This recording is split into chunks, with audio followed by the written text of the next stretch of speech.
Welcome everyone to a new series on this channel. It's gonna be an Imperator Rome Let's Play. This is a grand strategy game set in the date 450 Ep Urbe Condita. This is from the founding of the city of Rome. It says here. Also known as the year 304 BE before the Common Era. To those that don't know.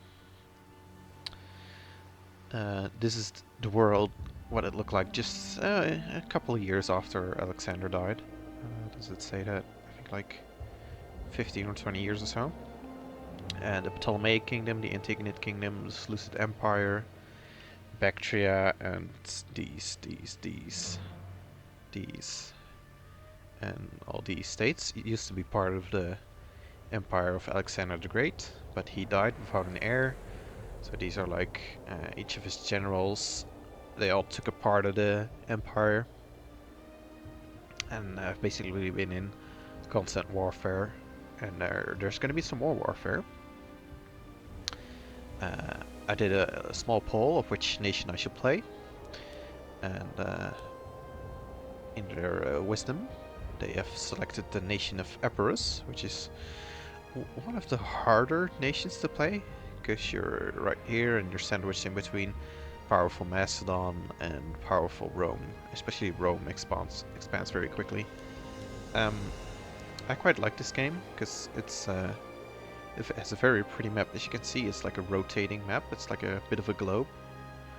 But let's get into it. It says difficulty normal, but that's certainly not true.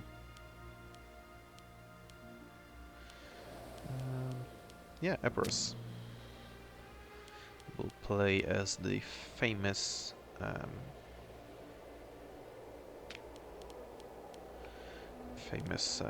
Pyrrhus. Let's start. Epirus.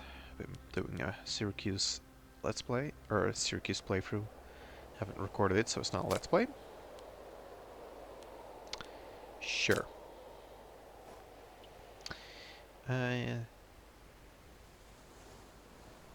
Yeah, we'll get right into it. 18 years ago, the Argead king Alexander III, this guy, Alexander the Great, died in Babylon. I mean, yeah, this is what I just told you all. The die is cast, the game is afoot.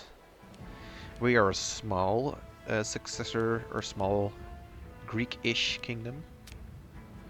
Yeah, we're technically in the Greek culture group. What this game is very good at is simulating various different population mechanics. Like, for example, if I go to my capital right now, it says my capital has 31 population. There's a whole bunch of information on the screen, and I'll try to go through it all eventually. It's 31 population. Let me turn the music down. It's a bit too loud. Settings, audio.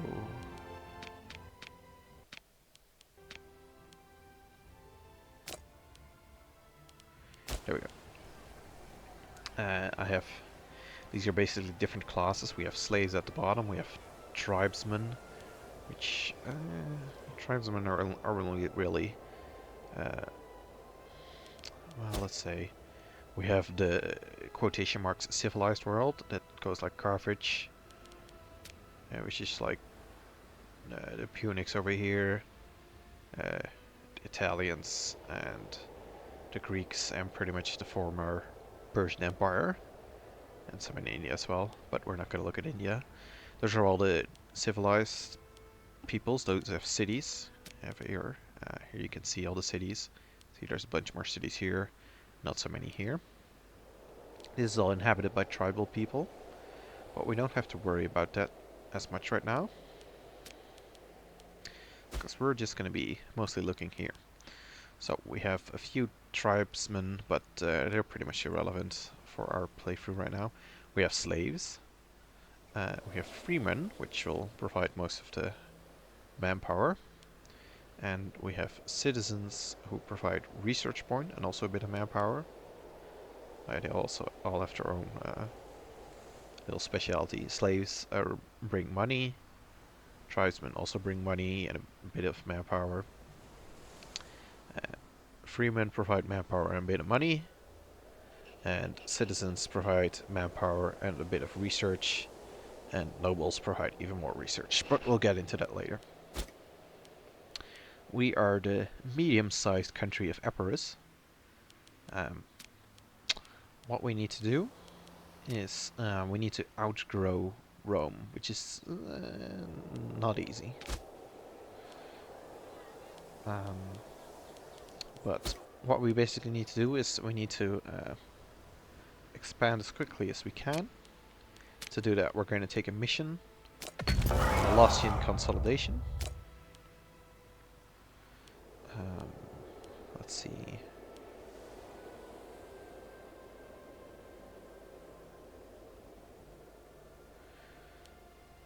I'm going to look through all these, and I'll be right back.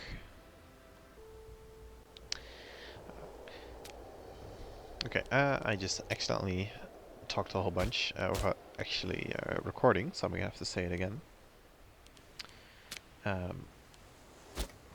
We married our sister to the Ptolemaic heir to the throne. And,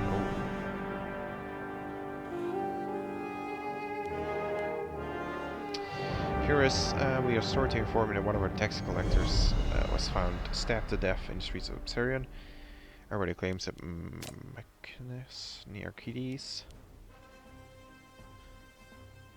He's known to have sticky fingers, screamed off the top.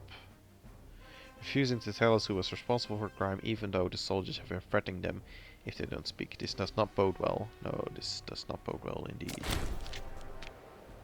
Okay. We're gonna get a bunch of defense. That are gonna be not great for us. Can we ally Sparta? Let's ally Sparta.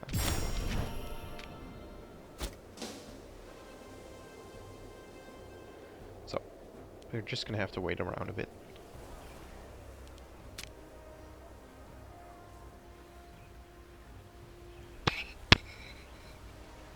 Epistrategus.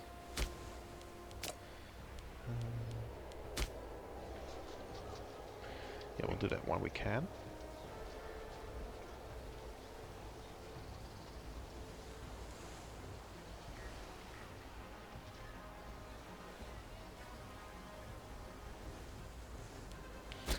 Yep, I'll come back when something interesting happens. Okay, we've grown up to be old enough so that we can marry. I'm marrying this girl over here. She's a bit older than us. But I'm doing it for a reason. This game, a couple of people have certain bloodlines, and she is descended from Alexander the Great. Who are you?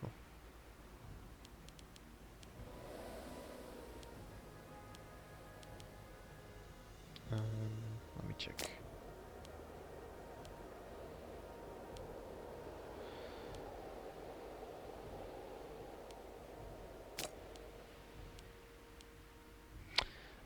They're distantly related to Alexander the Great. I'll say that. Let's see. No. And our own guy, he also has a bloodline. This line of kings claim descent from the halo of Achilles. So this just gives you like a small little bonus over here. You can see light infantry offense, that's good. And siege ability, that's very good. And okay, now this is the event I've been waiting for. An emperor's power hinges on the support of the Molossians, the strongest Epirote tribe. Pyrrhus' father supported the children of Alexander the Great against Cassandros, but was deposed. Yeah, blah blah blah. You can read it if you want. So, some people, a tribe in my country, would rather have this guy be the king than me. And to do that,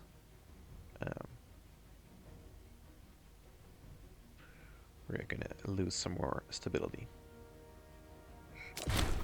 Because we would like a bitter feud.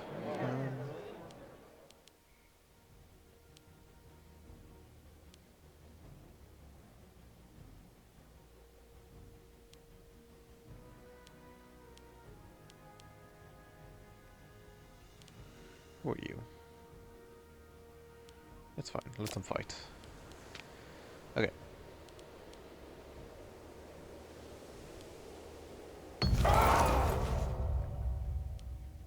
Okay, more things are happening in the east. Okay, what can we do now? We can...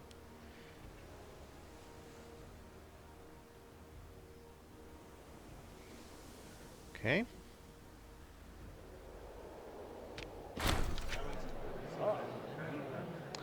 Okay. Talantian diplomacy. The Talantians, are those the guys to the north? Yeah, Talantia. Proved their friendship to our kingdom and they took Imperius, even though those are... which things might have gone differently for the boy. The court is divided. Do we stay friends? Or do we become allies? I say we stay friends. We have a bit of money saved up. And we would like to, yeah, to get this mission. So we can try and invade, or get this ally as little vassal. The Illyrian hinterland.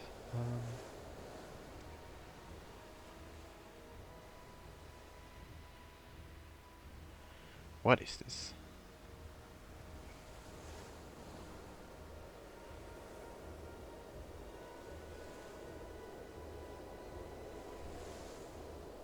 Okay.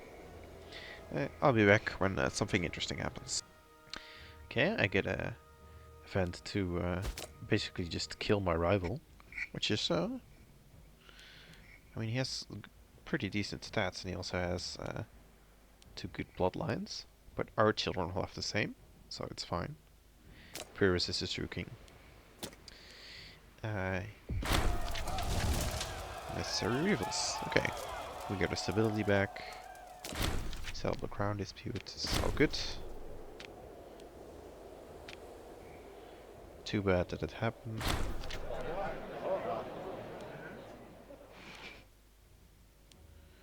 Okay, you are very good. This is basically our family's too small and we can adopt somebody into our family.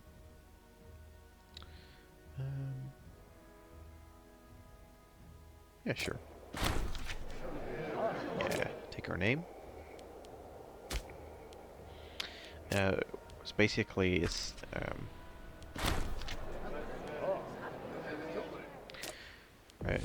your country also has like different people in there, kind of like Crusader Kings. You'll have like different characters, and those are the people you can pick for like different offices. And basically, if you're bigger, you'll have more options, because you also need more governors and such. And you can very much micromanage this, but you can also just leave it be in the background. You kind of need to keep them balanced. Like we have 3 big families, and like all 3 of them, they need at least 3 of the important offices. So, okay,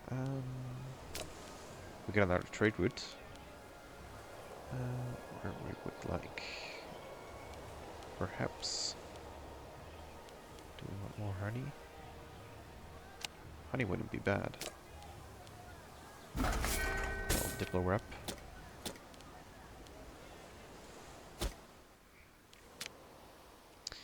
Okay, so we've currently settled the crown dispute. And, let's see. There's no point in fixing this, because this will give us more stability. Our stability like balances out around 50, so you don't, if you're at 50, you don't really want to go higher. And there's various things that cost stability, like for example, right now, some of these missions. A new city, ground disputes. We want to do this one. Yeah, you're nearby and you're a threat. Epirote is, this is a very fleshed out mission system. I really like the mission system in Imperator. It's one of its strong suits. Let's see what's happening in the world. Oh, yeah. You can see here the Antagonists and the Ptolemaids. Basically, Syria against Egypt are fighting it out. And the Antagonists, named after Antigonus, their king. Antigonus the One-Eyed. They're currently at war with these guys over here, these guys over here, and these guys over here. So they're fighting a free front war, which is very difficult for them to win. So, occupied by Brudia.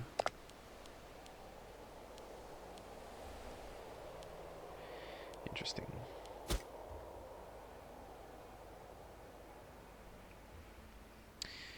Basically, we want to make our jump into southern Italy as soon as we can, before the Romans make it all the way over here, because then it's going to be more difficult. Pirates, watch out for the pirates. You know what, we can put our fleet maintenance down a bit.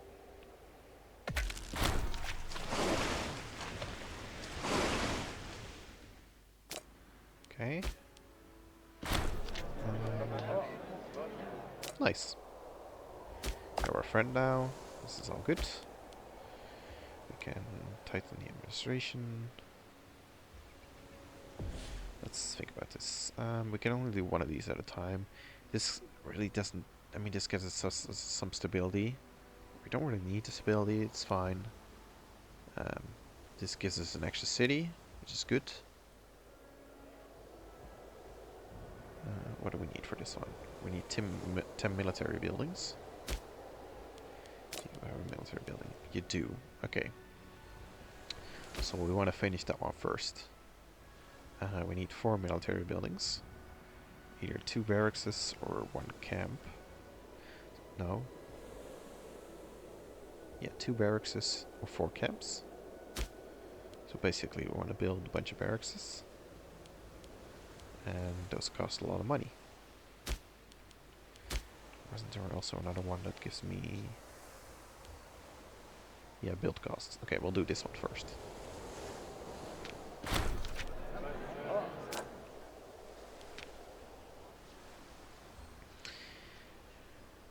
It's all a bit much, these decisions that I'm making, a bit hard to explain, but basically you want to kind of balance your way through here. Like this one gives build costs, so it makes building things cheaper, an extra national tax, which is good, and then I can build the buildings for this one. So we need to build 2 barracks. Yeah, so this is gonna cost us... Oh, that's not good. Gonna build a barracks.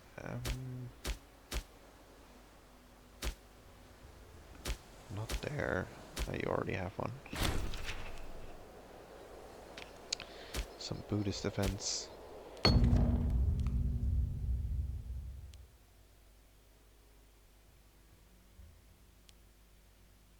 With plenty of food. Yeah. So basically we just want to save up some money. See if we can build both of those. And then after that we'll do this mission. When we get the money to make this into a fully fledged city. What does this give us? It gives us one of our like magistrates gets an extra stats. We get extra experience and extra heavy cavalry offense. Sure. Oh, we can get war dogs, which is just a little light infantry buff.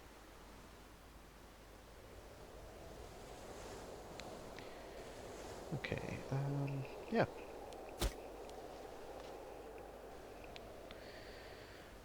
We got a whole bunch of different buildings we can build.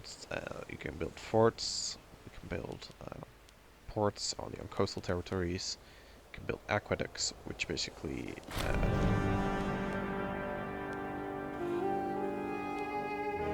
improve how much people can live in my cities. Right now, my capital here has a population limit of 37. If you build an aqueduct, it increases it by plus 8, I believe. Or does it say that? Plus 4. Maybe it just needs some more text for that.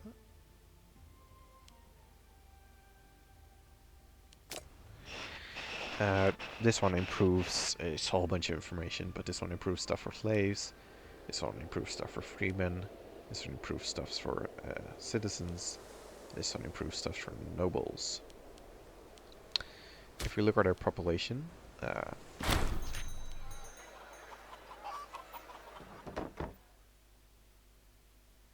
sure, let's buy them off. We currently have a 99% Epirote culture in our lands, and we have one Hebrew, one Jew somewhere over here as well. We've got 4 nobles, 33 slaves, 45 freemen. Basically, most of the people are freemen. Got some elites, and a whole bunch of slaves as well. In warfare, you can like occupy other people's land, and you can like enslave their people. Then it will like bring the slaves back to your land. And so warfare is a really good way to like improve your home region. Okay, this is good.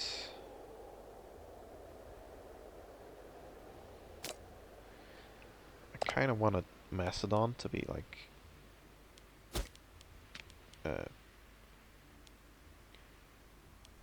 not very well like to be hit very hard by the Antagonists, but it seems that they're not. I would have liked the Antagonists to win the war over here and Macedon to lose, but it seems like Egypt is doing very well. Oh well, we'll adapt.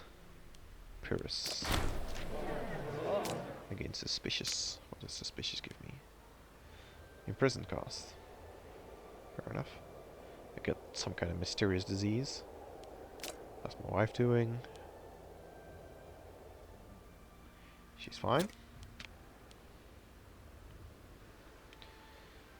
10 military buildings. Okay, since our buildings are now slightly cheaper,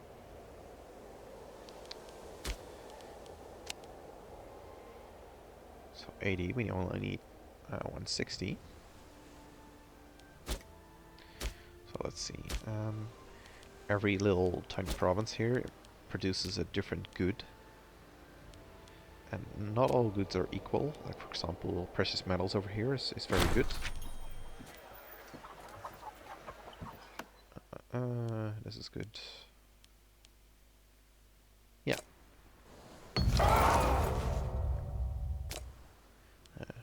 Macedon got attacked by some Gauls. Can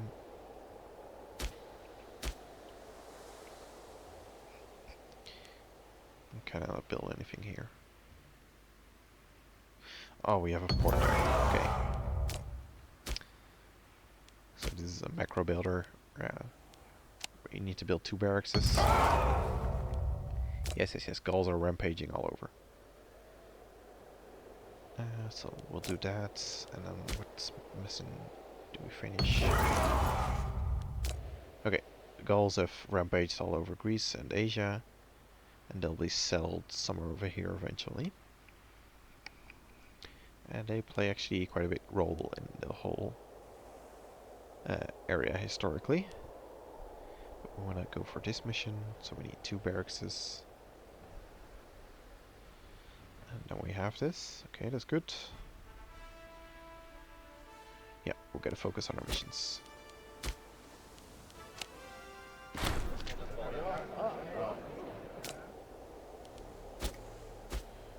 More fish. Okay. Doesn't matter, those provinces are all like kind of equally worthless.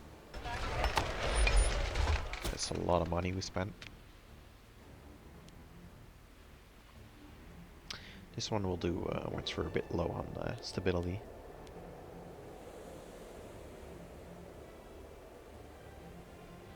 So for this one, we need to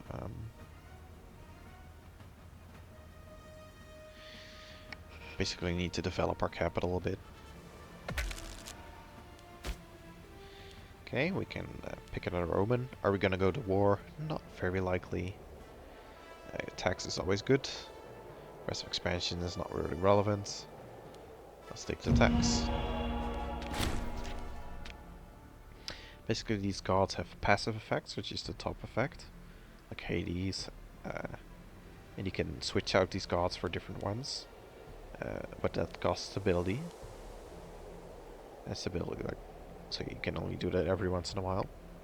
And every, what is it, 5 years you get to activate one of the gods and you get the active ability. I don't know what it actually is.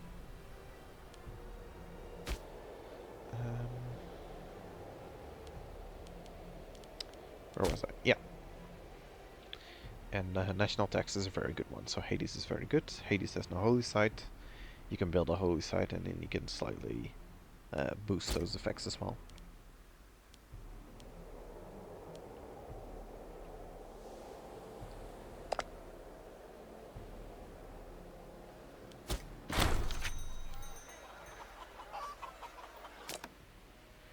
Peace at last. Macedon is at war with those guys. Oh yeah, the Gauls have settled over here in Galatia. Is Macedon right now very weak? If they are weak, we kind of need to strike. But I'll think about that in the next episode. So I want to thank you all for watching, and I'll see you in the next one.